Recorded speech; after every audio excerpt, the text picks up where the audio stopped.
우리 주님께서 가셨던 그 길은 십자가의 길이었습니다.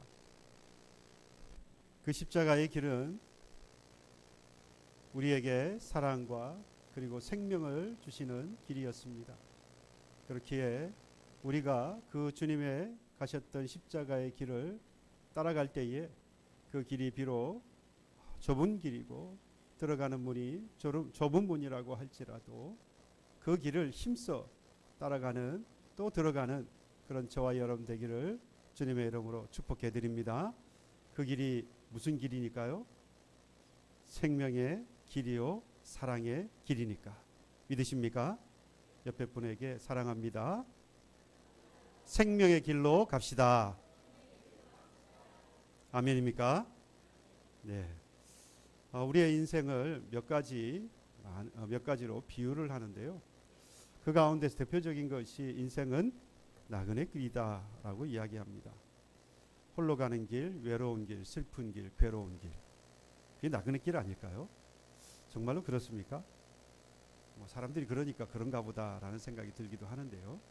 또 다른 비유 하나가 있는데 바로 광야의 길이다라고 말합니다. 힘드니까, 어려우니까, 또 괴로우니까. 나그네 길이나 광야의 길이나 그 의미로 보면 비슷해 보입니다. 광야의 길은 어떻습니까? 길이 없고요. 마실 물이 없고 먹을 것이 없는 곳입니다. 낮에는 뜨겁고 밤에는 사무치게 추운 곳입니다. 그래서 고단한 곳인데 바로 인생이 이와 같다라는 거죠. 제가 전도사 시절에 한 교회에서 강화도를 1박 2일로 한여름에 8월달 한여름에 1박 2일로 투어를 했던 경험이 있습니다. 광야 체험이었어요. 실제로 광야가 있는 이스라엘 가기 어려우니까 강화도 가서 좀 아무래도 또 길이라든지 뭐 이런 부분에서 위험을 좀 최소화하기 위해서 강화도에서 1박 2일 동안 한낮에 이렇게 돌면서 광야 간접 체험을 한 적이 있는데요. 정말 더웠습니다. 한여름에 보니까 물론 정말 광야는 아니었어요. 왜냐? 마실 물도 제공이 됐고 또 때마다 먹을 것도 갖다 주었습니다. 그걸 누가 했겠어요? 당연히 전도사가 했죠. 전도사는 그거 배달하는 게 일이었습니다. 또 양심은 있어서 차로 그걸 배달을 해야 되잖아요. 에어컨을 틀 수가 없어요. 교인들은 그 땡볕에 걸어가고 있는데 이거 배달한다고 에어컨 틀고 다닐 수 없잖아요. 교인들이 저를 부러워했는지 모르겠지만 저도 나름 힘들었어요. 한여름에 정말 힘든 시간이었습니다. 그런데 말씀드린 대로 그때는 그냥 더운 일기 때문에 힘들었지 잘 곳도 있었고 마실 물도 있었고 음식도 있었습니다. 근데 광야는 그런 게 전혀 없는 곳입니다. 그런 광야가 마치 우리의 인생과 같다라고 이야기한다는 거죠. 혹자는 인생은 멀리서 보면 뭐고? 희극이고 가까이서 보면 비극이다 라고도 이야기하는데요. 제 생각에는 멀리서 보나 가까이서 보나 그 근본은 다 비극입니다. 왜? 광야니까. 힘들고 어려운 길이니까. 다만 이제 그 고단한 인생의 그 인생을 그 광야의 길로 보면서 누군가는 그것을 긍정적으로 적극적으로 받아들여서 그걸 하다 보니까 해석의 차이에 있어서 멀리 보는 희극과 같다라고 이야기하는 것뿐이지 사실 정도의 차이만 있을 뿐 인생 그 자체는 광야와 같이 고단하다, 힘든 길이다라고 할 수 있겠습니다. 그런데 오늘 하나님께서 이 애굽에서 풀어냈던 이 이스라엘 백성들을 바로 그 광야의 길로 인도하시게 되어집니다. 하나님은 이스라엘 백성들을 모세를 통해서 인도하실 때에 어디를 약속하셨습니까? 이미 모세로부터 약속했던 가나안 땅으로 인도하실 것을 약속하셨어요. 그런데 불구하고 가나안 땅으로 바로 가는 것이 아니라 일주일이면 길게는 한 달이면 충분히 갈 수 있는 가나안 땅으로 바로 가는 게 아니라 광야로 들어가게 하셨습니다. 왜 그러셨을까? 그리고 광야로 들어가서 가장 먼저 했던 것은 그 광야에 나오게 되어진 이스라엘 백성의 숫자가 얼마나 되느냐라고 해서 백성의 계수를 하도록 했어요. 하나님께서 왜 이런 일을 하셨는가를 오늘 한번 살펴보려고 합니다. 먼저 우리가 알아야 할 것은 바로 이 히브리어로 이 민수기라고 하는 이름을 우리가 볼 필요가 있어요. 베미드바르에서 미드바르라고 하는 게 광야입니다. 광야. 그래서 베미드바르 하면 전치사를 써서 광야에서라는 뜻이에요. 그러니까 히브리어로 된 성경을 보면 히브리어 성경에는 제목이 뭐라는 거죠? 민수기가 아니고 광야에서라고 한다는 거예요. 영어로 보면 민수기와 똑같아요. 넘버스라고 해서 숫자들이라는 거예요. 숫자들. 여러분 이 제목만 가지고도 우리가 두 가지를 유추할 수 있습니다. 지금 이 민수기의 내용을 모른다고 해도 우리가 제목 이 두 가지만 가지면 이 내용은 첫 번째 뭐다? 이 내용이 이루어진 장소는 어디다? 광야다. 그리고 하나님께서 무슨 일을 이 가운데에서 하라고 하셨다? 다른 것도 많이 있겠지만 하나님께서 분명히 뭔가 숫자를 헤아리게 하셨다는 거죠. 그러니까 민수기는 숫자하고 관련이 있다. 그렇죠? 이 성경의 제목만 가지고도 우리 이 두 가지 사실을 알 수 있는데요. 이걸 가지고 오늘 저희 하나님의 말씀을 통해서 나를 부르신 하나님의 그 목적, 그리고 지금도 나의 이 인생을 인도하시는 하나님, 그 하나님을 발견하는 이 복된 시간이 되기를 주님의 이름으로 축복합니다. 먼저 오늘 이 본문을 한번 보겠습니다. 이스라엘 백성들이 애굽에서 나온 지 얼마나 됐느냐? 둘째 달 첫째 날이라 그랬어요. 그러니까 1년 1개월 됐다라는 이야기입니다. 그리고 하나님께서 시내 광야 회막에서 모세를 불렀어요. 그러니까 지금 장소는 어디 있는 겁니까? 광야에 있는 거예요. 그죠? 앞서 말씀을 드린 대로 하나님께서 이미 아브라함으로부터 시작해서 지금 현재 모세에 이르기까지 하나님이 약속한 땅은 가나안 땅이었고 그곳으로 인도하실 것을 약속하셨습니다. 뿐만 아니라 민족을 이루게 하시겠다라고까지 하나님은 약속하셨어요. 그런데 가나안으로 바로 가는 것이 아니라 지금 1년 1개월이 지난데도 불구하고 어디에 와 있습니까? 광야에 와 있어요. 짧게는 일주일, 길어봐야 한 달이면 충분히 갈 수 있는 가나안 땅인데 무려 1년 1개월이라고 하는 시간이 지금 광야에서 지나가고 있었던 겁니다.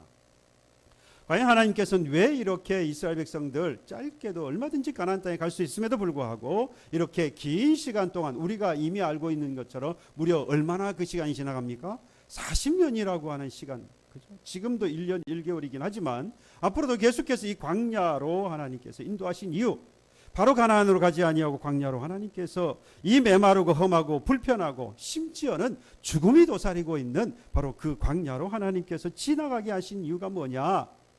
그 이유는 너무나도 명확합니다. 애굽에서 이들이 몸이 나오긴 했습니다만은 이 몸이 나오는 것으로 하나님은 끝났다라고 생각하지 않으시는 거죠. 여러분 몸은 애굽에서 나왔는데 마음은 아직까지 어디에 두었어요? 이스라엘 백성들이 애굽에 두고 있는 겁니다. 손은 자유를 얻었습니다. 그런데 생각은 아직까지도 자유롭지 못해요. 여전히 노예로 살아가고 있는 겁니다. 발은 그 누구의 감시도 받지 않고 이제 원하는 대로 원하는 방향으로 걸어갈 수 있는데 자아는 그들의 정체성은 아직까지도 노예에 머물러 있었던 거죠. 그래서 하나님께서는 그들을 광야로 내모르셨다. 그렇다고 해서 광야로 왜 가야 되는 거냐라고 우리 생각해 볼 수 있잖아요. 다른 곳도 얼마든지 갈 수 있잖아요. 그런데 광야로 하나님께서 굳이 이런 아직까지 벗어나지 못했던 애굽을 완전하지 벗어나지 못했던 이들을 광야라고 하는 곳으로 하나님께서 특별히 이끌고 가셔야 했던 이유가 뭐냐? 바로 이 히브리어 원어 성경으로 보면 그 제목을 뭐라고 한다 그랬어요? 베미드바르라고 있잖아요. 그죠? 광야에서라고 했는데 미드바르라고 하는 게 광야라고 하는 단어입니다. 광야. 근데 미는 전치사고요. 접두어고요. 그죠? 미드바르라고 해서 드바르는 원어가 다바르입니다. 그래서 말씀이에요. 말씀. 그리고 미라고 하는 것은 뭐뭐로부터입니까? 말씀으로부터가 뭐라는 이야기예요? 광야라는 이야기입니다. 바꿔 말하면 광야라는 말은 말씀이 있는 곳, 말씀이 내려오는 곳, 말씀이 들리는 곳이라고 해석할 수 있는 거예요.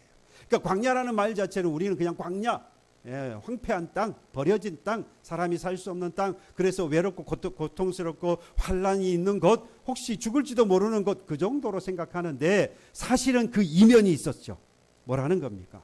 마치 그렇게 보이는 땅이지만 그곳에는 뭐가 있는 곳이에요? 하나님이 계시는 곳이고 그곳에서 뭘 들을 수 있습니까? 하나님의 말씀을 들을 수 있는 곳, 하나님의 음성을 그 어느 곳에서보다도 잘 들을 수 있는 곳이 어디다? 광야라는 곳이에요. 광야. 애굽에는 쉴 곳도 있고요, 먹을 것도 있습니다. 그리고 원하는 대로 살아갈 수 있는 기반이 되어져 있는 곳이라는 거죠. 그래서 생활하는 데는 큰 불편이 없는 곳이 바로 애굽입니다. 그러나 광야는 앞서 우리가 본 것처럼 물도 없어요. 바꿔 말하면 물은 누가 주셔야 되는 겁니까? 하나님이 주셔야 마실 수 있는 곳이에요. 먹을 것이 없습니다. 만나도 하나님이 주셔야 먹는 거예요. 길도 하나님이 인도하셔야 합니다. 그래서 구름 기둥, 불 기둥, 이것이 아니면 한 걸음도 제대로 나아갈 수 없는 곳이 바로 광야라는 것이죠. 예. 그러므로 광야는요, 우리가 생각하는 것처럼 저주받거나 버려지거나 망한 곳이 아니에요. 오히려 그곳은 하나님을 배울 수 있는 장소였고, 그것은 하나님의 백성다운 모습으로 다듬어지는 곳이었고, 그것은 하나님의 음성을 잘 들을 수 있는 곳이었다는 겁니다. 그런데 우리는 때때로 뭐라고 고백하지요? 내가 지금 가는 길은 광야의 길이다라고 고백하면서 스스로 뭘 느낍니까? 이런 하나님을 만나기보다는 내가 지금 가고 있는 이 길에 대해서 하나님 앞에 이렇게 이야기합니다. 하나님은 나를 버리신 것 같다. 그렇죠? 왜 하필 나를 하나님께서 이런 광야로 지나가게 하시느냐? 하나님, 왜 나는 이렇게 힘든 시간을 보내야만 하는 겁니까? 그런데 여러분, 그 상황은요, 하나님이 우리를 버리시거나 실패의 환경이나 상황을 가게 한 것이 아니라는 거죠.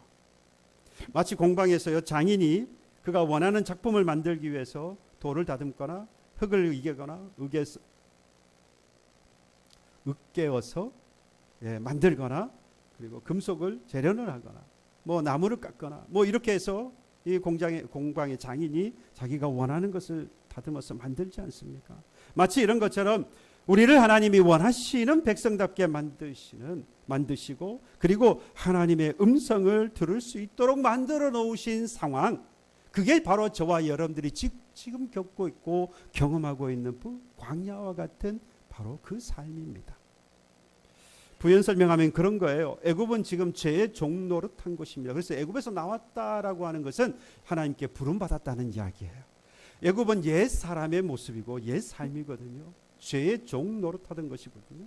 그런데 그곳에서 나온 겁니다. 출애굽했어요. 예수 믿게 되었다 이 말입니다. 예수 믿고 났으니까 우리는 뭘 생각합니까? 승승장구할 것이라, 하나님 주신 복을 누리며 살 것이다 라고 생각했는데, 막상 나오고 나니까 뭐가 있더라는 거예요. 광야가 있더라는 거예요. 이전에는 오히려 뭐합니까? 내가 원하는 대로 사는 것 같아서 그럭저럭 살만 했는데, 오히려 예수 믿고 보니까 뭐해요? 더 힘들더라는 겁니다. 그렇지 않았으면 좋겠는데 자녀들과의 사이가 더 멀어지기도 하고, 이상해요. 아내 또는 남편과의 사이가 더 예전만 못한 것 같아요. 하던 사업도 잘 안 되고, 어느 날 예기치 않게 질병이 찾아오기도 합니다. 여러분, 이것은 지금 내가 뭐에 있기 때문이라는 거죠? 광야에 있기 때문이라는 겁니다. 여러분, 이건 전혀 이상한 일이 아니에요.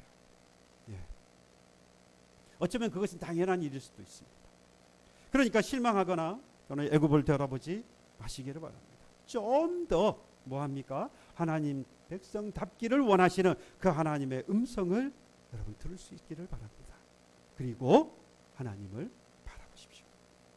아무것도 없고 의지할 것이 없는 광야이기 때문에, 바꾸어 말하면 그것은 하나님만 계신 곳이고, 그것은 하나님만 계시기 때문에 하나님만 붙들어야 하는 곳인 거죠. 그래서 하나님만 바라봐야 하는 것이 바로 광야입니다. 지금 저와 여러분들이 살아가는 것이 광야라고 느껴진다면 지금 누구를 바라봐야 합니까? 하나님을 바라봐야 한다는 거예요. 고개를 들어서 하나님을 바라봐야 됩니다. 이것이 광야로 하나님께서 우리를 인도하신 하나님의 마음이고 하나님의 뜻입니다. 전혀 이상할 게 없어요. 그러면 반드시 우리는 어디에 도착할 것입니까? 가나안 땅에 도착하게 될 줄로 믿습니다. 이미 우리에게 뭐가 예비되어 있어요? 가나안 땅이 예비되어 있다라고 하는 믿음이 없으면 오늘의 이 광야의 삶은 힘들 수밖에 없어요. 힘든 것으로 그냥 끝인 거죠. 바라기는 축복의 땅인, 약속의 땅인 가나안 땅이 저와 여러분들에게 예비되어 있다는 사실을 믿고, 비록 지금의 삶이 광야라고 할지라도 이 광야 가운데서 하나님을 끝까지 바라보는, 저와 여러분 되기를 주님의 이름으로 축복해 드립니다. 뿐만 아니라 제가 두 번째 질문을 드렸습니다. 이 말씀은 계속해서 연결이 될 겁니다. 하나님은 모세에게 이제 광야 회막 가운데에서 모세를 부르셔서 그에게 하라고 하신 게 있죠. 20세 이상 되어지는 사람. 성경에서는 이제 싸움에 나갈 만한 모든 자들을 진영별로 계수해라라고 했습니다. 숫자에 대해서 사람들은 참 민감합니다. 누구를 우리 집사님 연세가 어떻게 되시죠? 예. 이때예요, 여러분. 대답하지 마세요. 이때 반드시 하는 이야기했습니다. 저기 집사님 죄송한데 실례지만 연세가 어떻게 되시죠? 라고 묻습니다. 앞에 왜 실례되지만 죄송합니다, 죄송하지만이라고 붙이죠? 궁금하긴 한데 이게 민감하기 때문이죠. 네, 민감합니다. 저에게도 물어보면 저는 대답할게요. 근데 어떤 분들은 그래요. 제가 몇 년도부터는 나이 잊어버렸습니다. 왜 그런 이야기 하겠어요? 이게 민감한 거예요. 네. 숫자 참 민감하죠. 연봉도 마찬가지입니다. 1년에 얼마 버십니까? 이야기할 수 있습니까? 물어볼 수 있어요? 숫자는 민감하거든요. 함부로 물어볼 수 없습니다. 통장이 주식을 몇 주나 코인을 하고 계십니까? 얼마나 투자하셨습니까? 민감합니다. 숫자는 그래요. 자격증이 얼마나 됩니까? 팔로우 수가 얼마나 되시고 출석은 몇 명이나 하고 있습니까? 사업을 하시는 분은 그죠? 1년의 성과가 얼마나 되시는지. 학생들에게 말하면 네 학교에서 몇 등 하냐? 이 숫자라고 하는 것이 이렇게 여러분 사람들이 민감하게 이 숫자에 반응할 수밖에 없는 것은 그 숫자가 단순한 1, 2, 3 숫자가 아닌 거죠. 그 사람의 가치를 평가하는 기준이 되어지기 때문에 숫자를 보고 이 사람의 가치를 매긴다 이거죠. 그러니까 앞에 숫자 또는 많은 숫자는 그 사람의 가치를 높여주고 그렇지 않으면 그 사람의 가치를 낮춰본다라는 겁니다. 참 바로 이런 이 숫자가 가지는 숫자를 통해 사람의 가치를 평가하는 좀 이런 것에서 우리가 벗어날 필요가 있는데 참 안 되죠. 정말 어렵습니다. 그러면 한번 생각해 봅시다. 본문에 이 20세 이상이라고 했는데 그러면 이 20세 이상이라고 하는 것이 어떤 의미가 있을까? 지금 우리가 살펴본 것처럼 보통 사람들이 또는 우리가 생각하는 것처럼 그 숫자 그 자체 그러니까 20이라는 숫자 자체도 사람들이 민감하게 반응하는 것처럼 사람의 가치를 평가하는 기준이었을까? 그 기준을 가지고 하나님께서 이 모세에게 20세 이상 되는 사람들을 계수해봐라 라고 말한 것일까? 어떤 기준을 두고 20세라는 기준을 두고 사람들을 평가하기 위해서 그래서 그 이상은 어떤 사람이다 그렇지 않은 사람들은 그런 저런 사람이다라고 평가하기 위해서냐? 그런 것 같지는 않아요. 그죠? 성인을 기준으로 나눌 때 보면 시대라든지 또 나라별로 좀 차이가 있기는 합니다만은 대부분 통상적으로 20세가 되어지면 성인이라고 우리가 간주를 하죠. 이 성인이 되어지고 나면 그 이전 미성년일 때와 차이점이 생깁니다. 가장 먼저 큰 차이점은 뭐죠? 책임이 생깁니다. 그렇죠? 성인이 된 순간부터 책임이 주어집니다. 그리고 입대할 나이가 되어집니다. 이건 예나 지금이나 똑같아요. 마찬가지라고 보여요. 본문에도 20세 이상이 되어지면 일단 이 두 가지를 정확하게 이야기합니다. 책임을 질 줄 아는 사람, 두 번째는 전쟁에 나가 싸울 준비가 된 사람. 이 두 가지예요. 3절에서 그래서 이미 말했죠. 싸움에 나갈 만한 모든 자라고 말했습니다. 싸움에 나갈 만한 준비된 사람, 책임감이 있는 사람. 그런데 하나님께서 이 20세 이상에 되는 사람들을 계수하라고 하는 것이 바로 이 책임감 있는 사람 또는 싸움에 나갈 만한 준비된 사람 이것만을 이야기할 것이냐. 여러분 이거는요 겉으로 드러난 내용이에요. 우리가 보면 그냥 20세 이상 이건 건장한 사람을 말하는 것이고 싸움에 나갈 만한 사람이겠구나. 또 책임감 성인이니까 책임감을 가지고 있는 사람이겠구나. 이건 우리가 성경을 통해서도 보이고 생각할 수 있는 부분입니다. 우리가 생각하지 못하는 이면이 있어요. 훨씬 더 이 부분이 중요한 사실입니다. 여러분 그 해답은 여기에 있습니다. 당연하게 들리겠습니다만은 20세 이상 된 사람들은 모두 다 예전에 어디에 있던 사람들이냐? 네? 광야에 지금 있고요. 네 맞습니다. 애굽에서 살았던 사람들이에요. 뭐 그런 당연한 이야기를 하느냐고. 당연하지. 애굽에 살았던 사람들이잖아요. 맞습니다. 그런데 20세 이상 이 사람들이 애굽에서 살았다라고 하는 것 자체가 얼마나 큰 의미를 포함하고 있는지 우리 한번 살펴볼 필요가 있습니다. 계수된 이 20세 이상의 사람들은 불과 1년 1개월 전에 애굽에서 살았던 사람이죠. 애굽에서는 그들은 뭐한 사람이었습니까? 노예로 살았다라고 했어요. 생각해 보십시오. 노예로 이 살았던 이 건장한 20세 이상에 되어지는 이 사람들의 삶, 대접을 받는 사람이 아니겠죠, 당연히. 그리고 우리가 성경을 통해서 잘 아는 것처럼 하나님을 알지 못하는 왕이 세워지기 시작하면서 이스라엘 백성들은 완벽하게 노예가 되어졌고 큰 환란을 겪게 되었는데, 대표적인 게 람이나 비돔과 같은 국고성을 짓는 것이었습니다. 국고성은 나라의 창고입니다. 그래서 전쟁 물자라든지 군수 물자, 그리고 뭐 식량이라든지 비상시를 대비해서 그런 것들을 이렇게 창고를 만들어서 국가 비상시를 위해서 만들어 놓은 것이 바로 국고성인데요. 람셋이라든지 비돔에 이런 국고성을 만드는데 이스라엘 백성들, 이스라엘 사람들을 노예로 동원을 시킨 겁니다. 강제 징용을 한 거죠. 필요하지 않은 성을 짓는 겁니다. 거기에 이 사람들을 동원시켜서 일이 진행되어지지 않으면 어떻게 하겠습니까? 당연히 강제징용이니까 채찍을 때리겠죠. 벽돌을 만드는데 오늘 네가 몇 장을 만들었는지, 할당량을 채웠는지, 여러분 못 채우면 뭐 하겠습니까? 채찍을 때리고요. 채우면 더 채우라고 말합니다. 이 사람들에게 있어서 이 바로와 그리고 이 애굽의 사람들에게 있어서 이스라엘 사람들이 중요한 것은 그저 노동력뿐이었다라고 하는 겁니다. 여러분, 이 사람들은, 이 이스라엘 백성들은 이 애굽에서 살면서 노예로 살면서 단 한 번도 길을 피지 못하고 고개를 숙인 채 그저 벽돌만 매일같이 찍어내는 사람들이었어요. 게다가 이스라엘 백성들 참 재미있는 것은 출애굽기 말씀에 보면 하나님께서 얼마나 복을 주셨는지 몰라요. 그냥 이렇게 말합니다. 생육하고 불어나 번성하고 매우 강하여 온 땅에 가득하게 되었다. 지금 뭐 하고 있는데요? 강제징용을 당해서 엄청난 노동을 행하고 있는데, 그럼에도 불구하고 자식들이 뭐 하고 있어요? 계속해서 불어나는 거예요. 대단하지 않습니까? 모른 척하지 마세요. 대단하잖아요. 어떻게 이럴 수가 있습니까? 이거 하나님이 복 주신 거겠죠. 그래서 바로는요, 이 노동을 더 가중했습니다. 뿐만 아니라 사내 아이가 태어나면 어떻게 하라고 그럽니까? 죽이라고까지 했어요.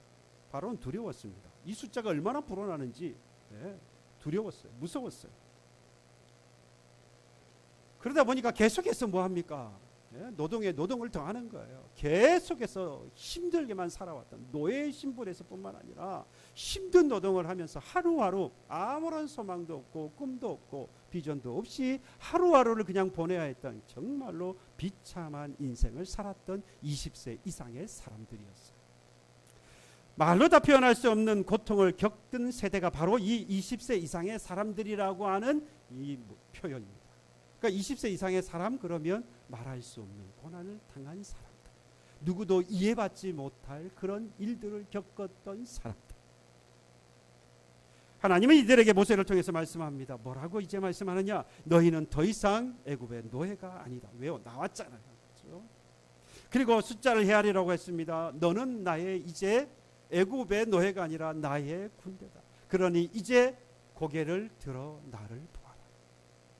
말은 좋은 것 같은데 아멘이 안 나온 나의 이유를 제가 알겠어요. 성경에 보면 아무리 봐도 고개를 들라는 말이 없어요. 고개를 들면 하나님 볼 수는 있겠지만 고개를 들라는 말이 없는데 뭔 고개를 들라고 목사님 그런 이야기를 하십니까? 있습니다. 여러분, 본문에 보면 계수하다라고 하는 말이 2절 3절에 나오거든요. 계수하라라는 말이 나옵니다. 이 계수하라는 말은 우리의 성경으로 번역했을 때 계수라고 했고, 실제로 원어를 보면 머리를 들다라는 뜻이에요. 원어 그대로 해석하면 고개를 들다, 머리를 들다, 이렇게 해석할 수 있는 거죠. 2절에 보시면 하반절에 그들의 종족과 조상의 가문에 따라 그 명수대로 계수할지니, 이 말은 가문에 따라 사람들에게 고개를 들라 하시니, 아시겠습니까? 3절에도 마찬가지예요. 너와 아론은 그 진영별로 계수하되, 너와 아론은 그 진영별로 사람들의 머리를 뭐하라? 들라 하시되, 들라고 하시되, 머리를 들어라, 고개를 들어라. 머리 들고 고개를 들면 뭘 보겠습니까? 하나님을 보라라는 말이 된다는 거죠. 여러분, 이 말은 지금까지 이 이스라엘 백성들이 살아왔던 삶은 그 바로의 눈치를 보고 군대들의 눈치를 보면서 하루하루 절망과 무거운 짐을 지고 하루하루 절망과 좌절 속에서 뭐만 보고 살아갑니까? 벽돌을 찍기 위해서 땅만 보고 고개를 들지 못하고 살아갔던 사람들이에요. 고개를 들라는 말은 계수를 하는 게 맞습니다. 머리를 숫자를 헤아리기 위해서요. 여러분 이러고 있대. 고개 드세요. 숫자 헤아리게. 몇 명이 되죠? 하나, 둘, 셋. 이렇게 하는 겁니다. 그래서 계수라고 이렇게 번역을 한 게 틀린 건 아니에요. 그런데 의미를 생각해 보아야 된다는 거죠. 하나님께서 계수하라. 머리를 들라고 하셨어요. 머리를 들라는 이야기는 내가 이제 너희들을 애굽의 노예가 아니라 무엇으로요?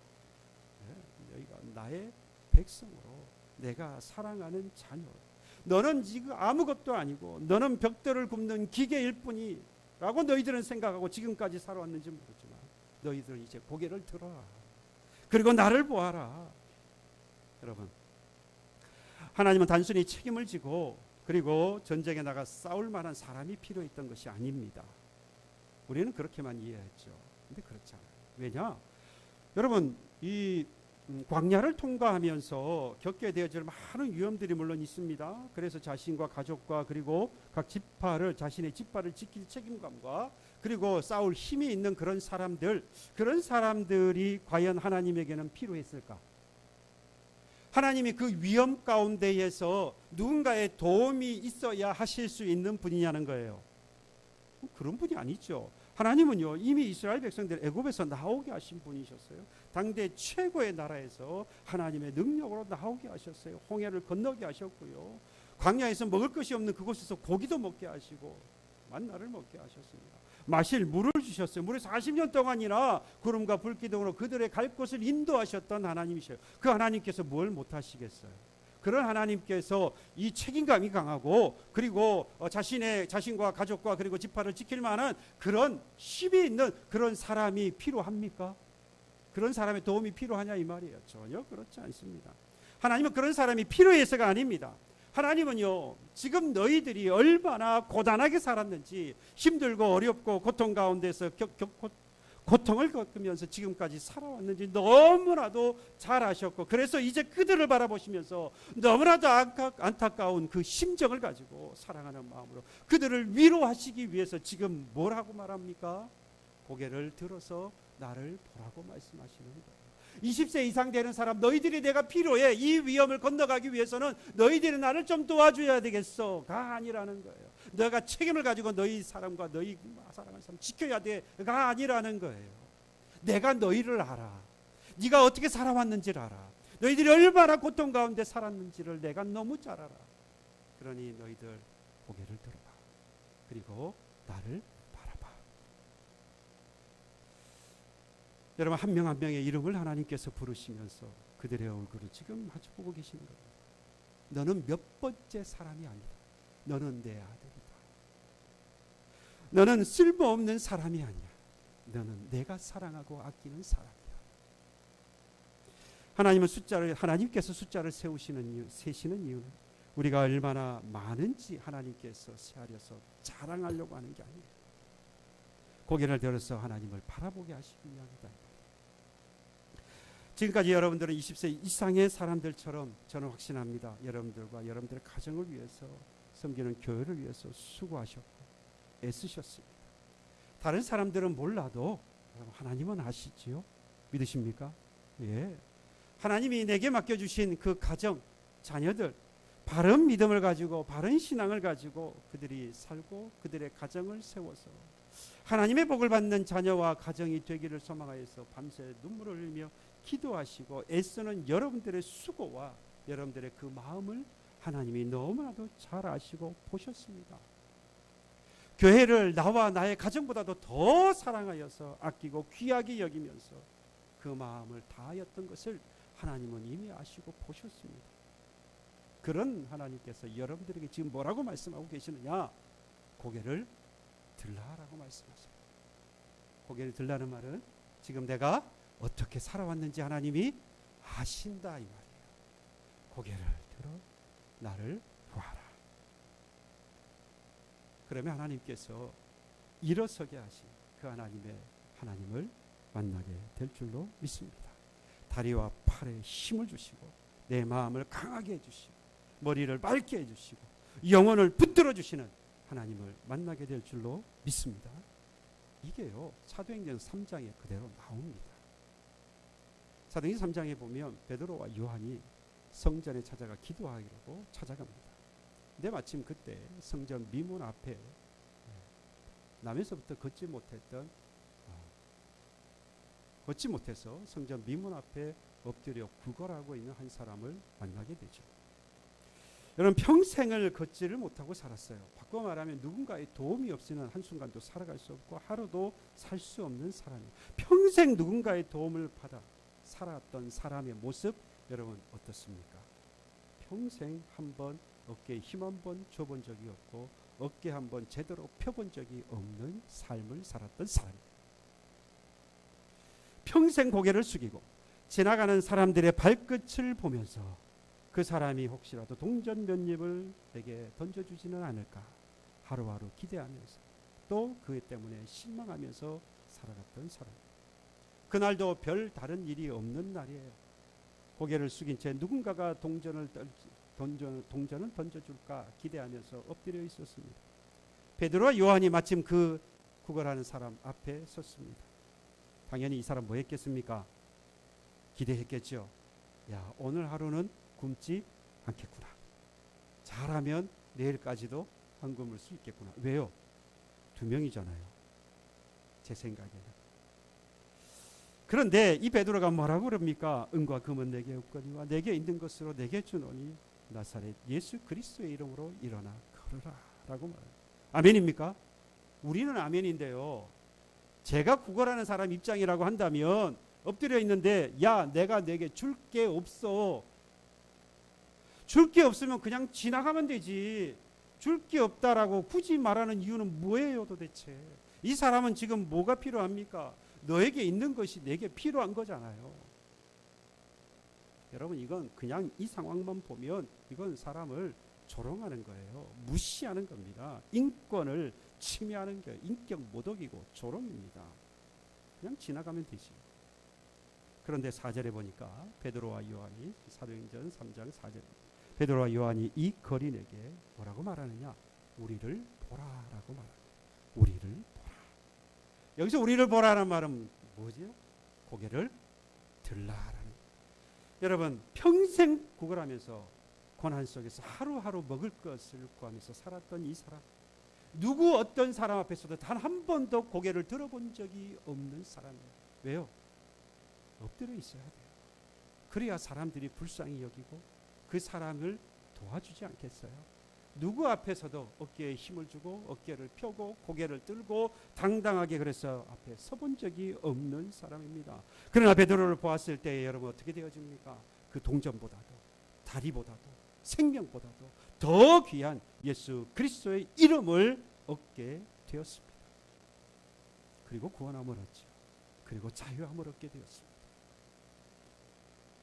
그럼에도 불구하고 혹시 저와 여러분 이 자리에 있는 저와 여러분들 바로 이 구걸하던 자와 같이 세상 앞에 여전히 고개를 숙이고 엎드려 있지는 않습니까?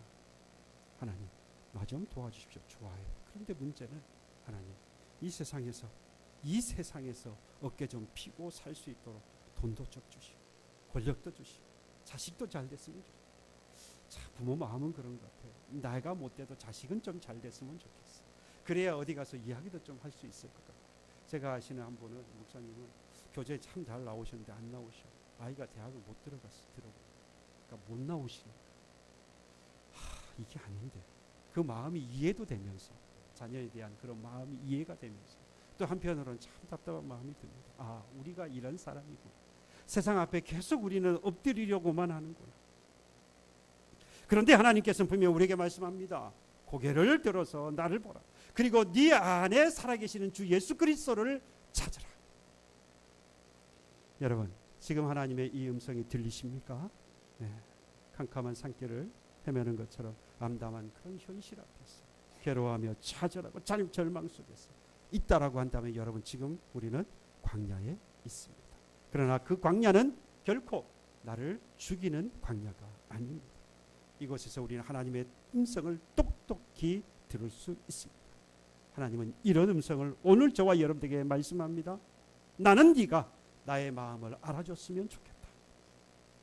나는 네가 내 백성다웠으면 좋겠고, 아무리 힘들어도 네가 예전의 사람으로 돌아가지 않았으면 좋겠고, 네가 더 아름다운 나의 백성으로 살았으면 좋겠다. 왜? 너는 내가 가장 아끼고 사랑하는 사람이니까. 광야의 길은 분명히 힘듭니다. 이스라엘 백성들이 걸었던 그 길이 정말로 척박하고 위험한 길이었던 거죠. 하지만 분명히 눈을 들어 고개를 들어 바라보면 구름과 불 기둥이 인도하고 계시는 것을, 그런 하나님을 분명히 볼 수 있었습니다. 고개를 들기만 하면 하나님이 함께 하신다는 증거를 우리는 볼 수 있다 이 말입니다. 환경을 보면 절망할 수밖에 없습니다. 내 형편을 보면 고개를 숙일 수밖에 없어요. 여러분, 그거 보지 마시고 고개를 드십시오. 하나님이 여러분 한 사람 한 사람의 이름을 지금 부르고 계십니다. 누구야? 아무개야. 너는 나의 사랑하는 사람이다. 너는 내가 아끼고 사랑하는 나의 백성이다. 여러분, 이 사실을 인정하고 나를 부르시고 계시는 그 음성에 오늘 화답하셔서 고개를 드시기를 바랍니다. 2026년 새봄입니다. 고개를 들어서 나를 구원하시고 나를 사랑한다라고 부르시고 계시는 하나님을 만나서 기쁨과 감사가 넘치는 그런 여러분과 여러분들의 가정이 되기를 주님의 이름으로 축복합니다. 함께 찬송하겠습니다. 힘들고 지쳐 낭망하고 넘어질 그때에도 조용히 우리에게 다가오셔서 힘이 되어주시는 주님이 말씀합니다. 너는 내 아들이라, 내가 사랑하고 아끼는 나의 백성이라.